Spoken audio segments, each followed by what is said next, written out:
BNP 1991 সালে এই ঢাকা মহানগরীর সবগুলি আসনে বিজয়ী হয়েছিল। এইরকম রেকর্ড আর কারো নাই। আমরা সব আসনে বিজয়ী হয়েও আমরা বা আমাদের নেতা কখনো বলেন না যে সব আসন আমরা পেয়ে যাব।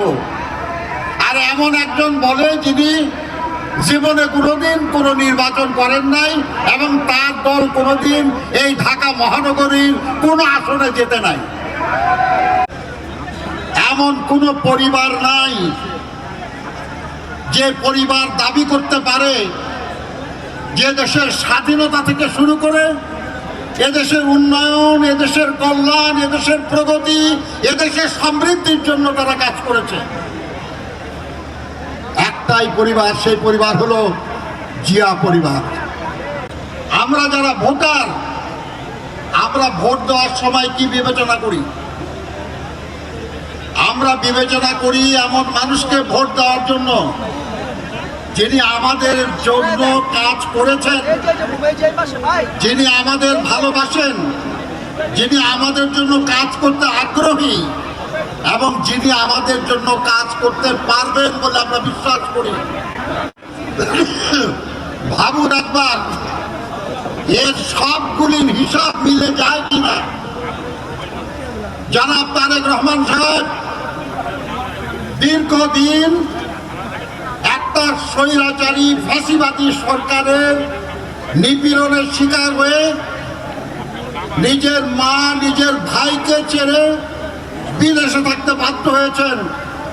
সেই অবস্থাতেও তিনি এই দেশ এবং দেশের মানুষের জন্য কাজ করেছেন, এই দলের জন্য কাজ করেছেন। কেন আমরা তাকে ভালোবাসবো না? তিনি এই দেশের কল্যাণের কথা বলেছেন, কেন আমরা তাকে ভালোবাসবো না? তিনি নতুন নতুন অনেক কর্মসূচি দিয়েছেন মানুষের কল্যাণের জন্য, এদেশের নারীদের জন্য, এদেশের শিশুদের জন্য, এদেশের তরুণদের জন্য। আমরা কেন তাকে ভালোবাসবো না? কেন আমরা তাকে ভালোবাসবো না? যিনি সবার জন্য বাংলাদেশ এই স্লোগান নিয়ে আমাদের আগামী দিনে চলার পথ দেখাচ্ছেন। প্রিয় বন্ধুরা আমার, বাংলাদেশে এমন কোনো পরিবার নাই যে পরিবার দাবি করতে পারে যে দেশের স্বাধীনতা থেকে শুরু করে এদেশের উন্নয়ন, এদেশের কল্যাণ, এদেশের প্রগতি, এদেশের সমৃদ্ধির জন্য তারা কাজ করেছে। একটাই পরিবার, সেই পরিবার হলো জিয়া পরিবার। আমরা সেই পরিবারকে সমর্থন করার সুযোগ পেয়েছি, আল্লাহর কাছে আমরা শুকর করি। বন্ধুরা আমার, আমাদের এই একটু আগে সালাম ভাই বলেছেন, একজন প্রার্থী বলেছেন সব ব্যবস্থা হয়ে গেছে, ঢাকার একটা সিটও দেওয়া হবে না। বন্ধুরা আমার, নির্বাচনী আসনে কে বিজয়ী হবেন এটা নির্ধারণ করার দায়িত্ব, ক্ষমতা মহান আল্লাহ তাআলার, এবং এটা তিনি বাস্তবায়ন করবেন ভোটারদের মাধ্যমে, আবার আপনার মাধ্যমে। যিনি এই কথা বলেছেন উনি কি আল্লাহ থেকে হুকুম পাইছেন নাকি আপনারা তাকে সম্মতি দিয়েছেন? কেউ দেয় নাই, কেউ দেয় নাই। আর এমন লোক বললো এই কথা, কি বলবো? বিএনপি 1991 সালে এই ঢাকা মহানগরীর সবগুলি আসনে বিজয়ী হয়েছিল। এইরকম রেকর্ড আর কারো নাই। আমরা সব আসনে বিজয়ী হয়েও আমরা বা আমাদের নেতা কখনো বলেন না যে সব আসন আমরা পেয়ে যাব।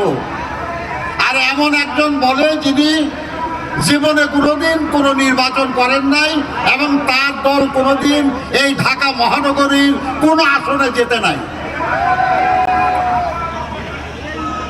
তারা ইসলামের কথা বলেন, আমি তাকে বলি ইসলাম সবচেয়ে বেশি অপছন্দ করে যেটা, সেটা হলো অহংকার, সেটা হলো দম্ভ। তিনি দম্ভ প্রকাশ করেছেন, অহংকার পোষণ করেছেন, এবং আল্লাহ অহংকারীদের পতন ঘটান। এবং এই ঢাকায় ইনশাআল্লাহ সেই কারণেই তাদের পতন হবে।